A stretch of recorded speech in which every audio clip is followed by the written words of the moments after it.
All right, guys, Tyler Vaughn with Pathology Performance. I want to take a second to talk about the difference in baseball versus softball. I've gotten the opportunity and the blessing to be able to work with a few college softball athletes, as well as some younger high school players and even younger than that.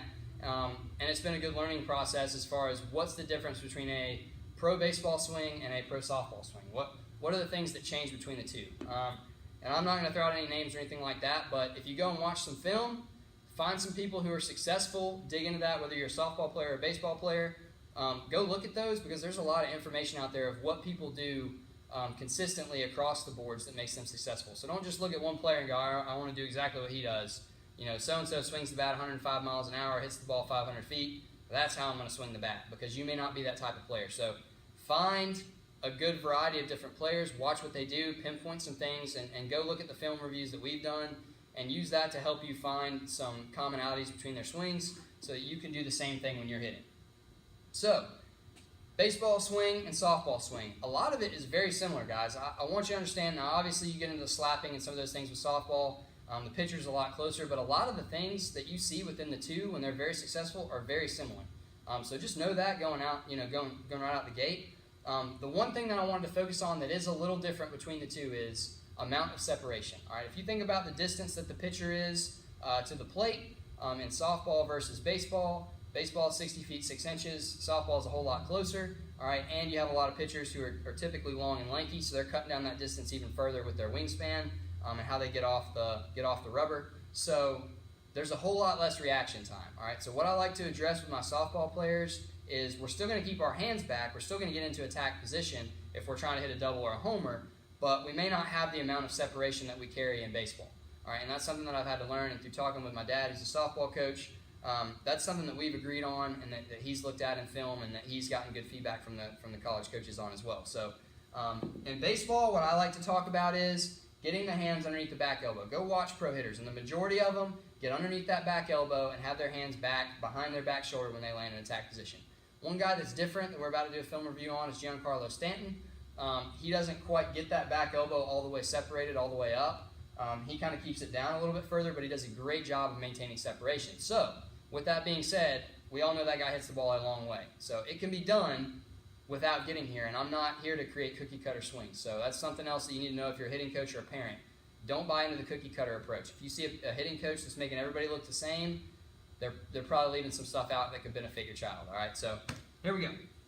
Moving forward, as the baseball player gets into their attack position, what you're going to see is my hands travel down and back. You see this nice separation where the knob of the bat is behind that back shoulder. I'm up underneath my back elbow or level. All right, I was more of a low line drive type of hitter. If I elevated the ball, I was out.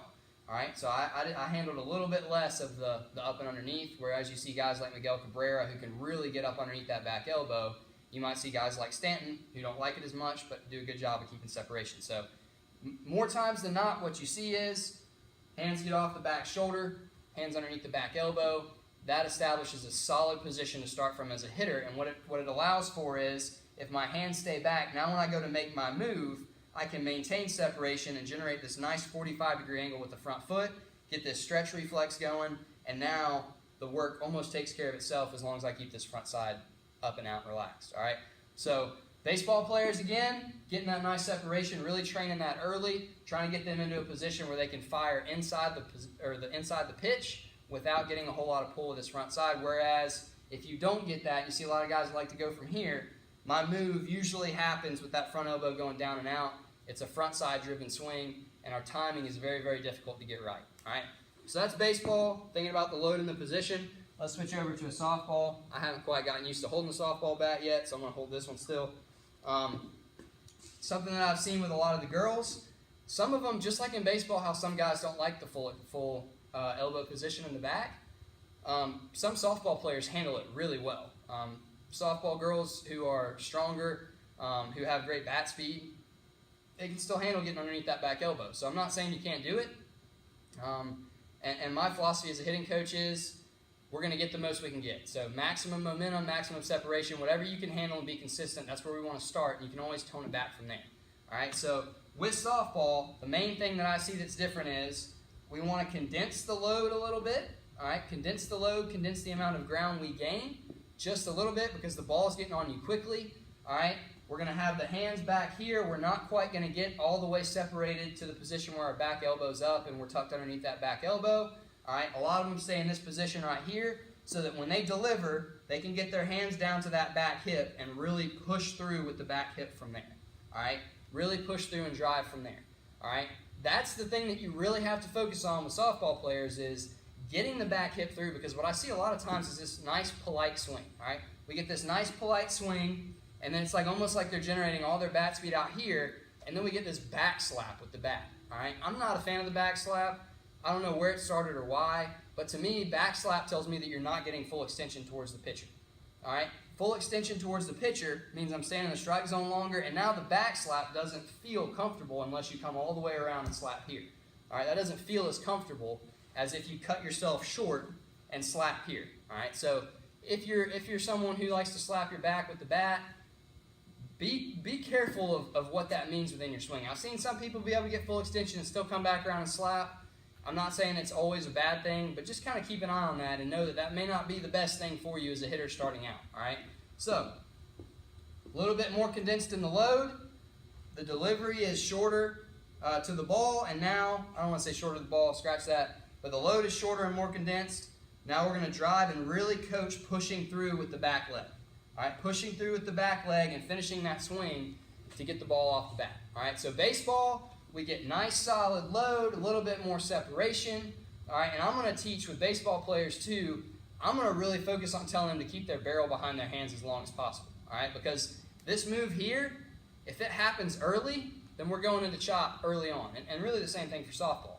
All right, we're going into chop early on. So really fight to keep your barrel behind the hands a little bit longer. This is going to get there. You're going to get to that position with the wrist.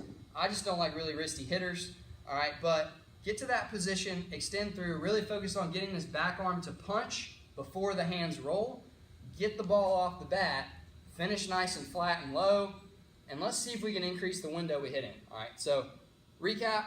I'm trying not to chase rabbit trails here. Baseball, a little bit bigger load, maybe gaining a little bit more ground, bigger stride load, momentum towards the pitcher. Softball, a little bit more condensed, still got to focus on keeping our hands back. All right, see a lot of girls like to cheat and try to get going. All right, everything stays the same here. All right, if you look at some of the great softball swings versus baseball swings, the position once the foot lands is almost identical, guys. It's almost identical. All right, for the great hitters in softball versus baseball. So what we've really got to focus on is, separation for baseball guys, a little bit less separation for the girls. Really get that backside through, and then finish the swing, get your extension. Don't let the bat slap your back for the most part. All right, focus on getting extension through the strike zone and not how loud you can slap your back with your bat barrel. So try that out, guys. See what you think. Just some commonalities and differences between the two swings. We'll have more on this going forward, but I just wanted to address that early. I just want you guys to try it out, see what you think, and get back to me. Let us know how it's going. And Tyler Vaughn with Pathology Performance. Enjoyed talking to you today.